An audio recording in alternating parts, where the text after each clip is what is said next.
লোকসভা নির্বাচনের চতুর্থ দফাতে পশ্চিমবাংলার 8 কেন্দ্রে নির্বাচন ছিল। সেই কেন্দ্রগুলো হলো আসানসোল, বর্ধমান দুর্গাপুর, বর্ধমান পূর্ব, রানাঘাট, কৃষ্ণনগর, বহরমপুর, বীরভূম ও বোলপুর। মোট ভোট প্রদানের হার ছিল বিকাল 5টা পর্যন্ত এই 8 লোকসভা কেন্দ্রে গড়ে 75.66%। বিগত 2019 লোকসভা নির্বাচনে এই 8 কেন্দ্রের মধ্যে আসানসোল, বর্ধমান দুর্গাপুর এবং রানাঘাটে জয়লাভ করেছিল ভারতীয় জনতা পার্টি। বর্ধমান পূর্ব, কৃষ্ণনগর, বীরভূম ও বোলপুরে জয়লাভ করেছিল তৃণমূল কংগ্রেস এবং একটি আসন পেয়েছিল কংগ্রেস, বহরমপুর আসনটা। তো 2024-এ কি হবে চলুন দেখে নেওয়া যাক। শুরু করছি প্রথম কেন্দ্র আসানসোল দিয়ে। এই আসানসোল লোকসভা কেন্দ্রে মোট ভোট প্রদানের হার ছিল 69.43%, যা ছিল 2019 লোকসভা নির্বাচনের তুলনায় বেশ অনেকটা কম। কারণ 2019 লোকসভা নির্বাচনে আসানসোল লোকসভা কেন্দ্রে মোট ভোট প্রদানের হার ছিল 76.62%। জয়লাভ করেছিল ভারতীয় জনতা পার্টির টিকিটে বাবুল সুপ্রিয়। পরবর্তীতে মন্ত্রিত্ব না পেয়ে বাবুল সুপ্রিয় ভারতীয় জনতা পার্টি ত্যাগ করে তৃণমূল কংগ্রেসে যোগদান করে।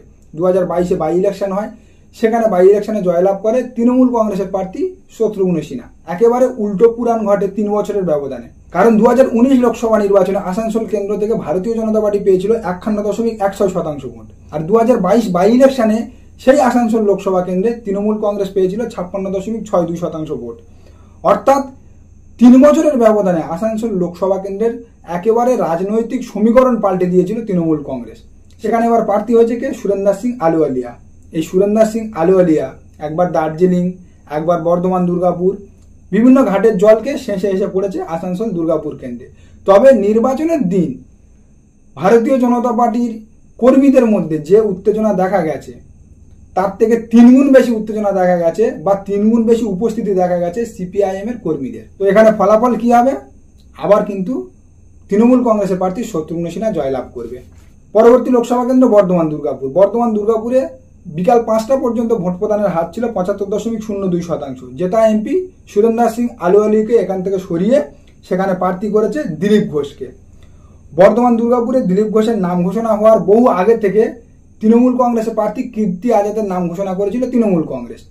একেবারে 8 ঘাট বেঁধে কীর্তি আজাদ নেমে গিয়েছিল বর্ধমান দুর্গাপুর কেন্দ্রে প্রচারে।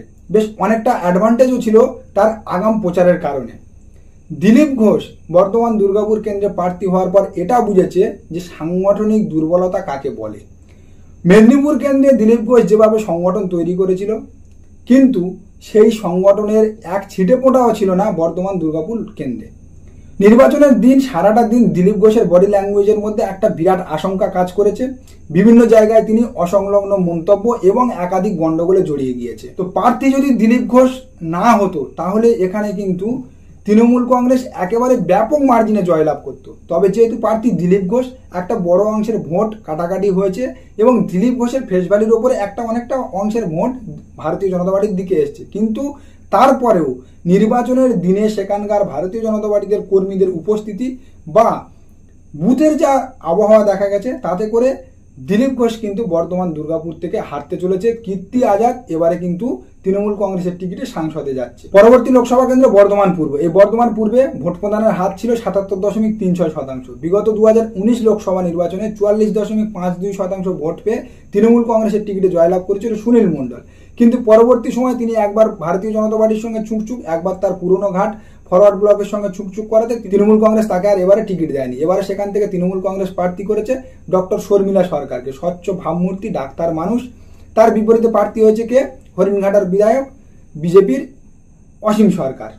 এই অসীম সরকার কবি গান গায়, ছড়া বেঁধে কথা বলে, মাঝে মাঝে আবার বেফাস মন্তব্য করে শান্তনু ঠাকুরকে বেকায়দায় ফেলে। তো যাই হোক, বিধানসভা নির্বাচনে কিন্তু এই বর্ধমান পূর্ব লোকসভা কেন্দ্রে ভারতীয় জনতা পার্টি সেভাবে খাপ খুলতে পারেনি। একে তো চরম সাংগঠনিক দুর্বলতা, তার উপর প্রার্থী নিয়ে বিজেপি কর্মীদের মধ্যে চরম অসন্তোষ। সব মিলিয়ে যা দেখা যাচ্ছে এই কেন্দ্রে আবারও তৃণমূল কংগ্রেস জয়লাভ করবে এবং সাংসদে যাচ্ছে ডক্টর শর্মিলা সরকার। পরবর্তী লোকসভা কেন্দ্র রানাঘাট। রানাঘাটে ভোট প্রদানের হার ছিল 77.46%। 2019 লোকসভা নির্বাচনে পদপ্রার্থী হয়েও কালচক্রে বিজেপি টিকিটে প্রার্থী হয়ে ওঠা হয়নি মুকুটমণি অধিকারীকে। কিন্তু জগন্নাথ সরকারের জয়ের পিছনে সব থেকে বড় অবদান ছিল এই মুকুটমণি অধিকারীকে। 2021 বিধানসভা নির্বাচনের পর থেকে মুকুটমণি অধিকারী এবং জগন্নাথ সরকারের টকঝক বেশ চরম আকার ধারণ করে। 2024 লোকসভা নির্বাচনের আগে মুকুটমণি অধিকারী ভারতীয় জনতা পার্টি ছেড়ে তৃণমূল কংগ্রেসে যোগদান করে। তৃণমূল কংগ্রেস এবার রানাঘাট কেন্দ্র থেকে প্রার্থী করেছে মুকুটমণি অধিকারীকে। এই মুকুটমণি অধিকারী রানাঘাটের মতুয়া সম্প্রদায়ের একটা বড় মুখ। আর ঠিক নির্বাচনের পূর্বে কেন্দ্র সরকার যে সিএ আইন পাশ করেছে, তাতে করে এই রানাঘাট লোকসভা কেন্দ্রের মতুয়া ভোট ব্যাংক কিন্তু একেবারে পেকে বসেছে। 2019 লোকসভা নির্বাচনে জগন্নাথ সরকার সাংসদে গেলেও এবার রানাঘাট লোকসভা কেন্দ্র থেকে দিল্লি যাচ্ছে মুকুটমণি অধিকারী। পরবর্তী লোকসভা কেন্দ্র কৃষ্ণনগরে মোট ভোট প্রদানের হার ছিল 77.29%। 2024 কৃষ্ণনগর কেন্দ্রের মূল লড়াই কিন্তু তৃণমূল কংগ্রেসের মহুয়া মৈত্রের সঙ্গে রাজমাতা অমৃতা রায়ের। তিনি কোন রাজার মা ছিল তিনিই জানেন। যাই হোক, সাংগঠনিক দিক থেকে কিন্তু তৃণমূল কংগ্রেসের কাছে এই কৃষ্ণনগর লোকসভা কেন্দ্রে ভারতীয় জনতা পার্টি 100 মাইল দূরে। নির্বাচনের দিন অর্ধেক বুথে ভারতীয় জনতা পার্টি এজেন্ট দিতে পারেনি। কর্মীদের আনাগোনা তো তেমনভাবে চোখেই পড়েনি।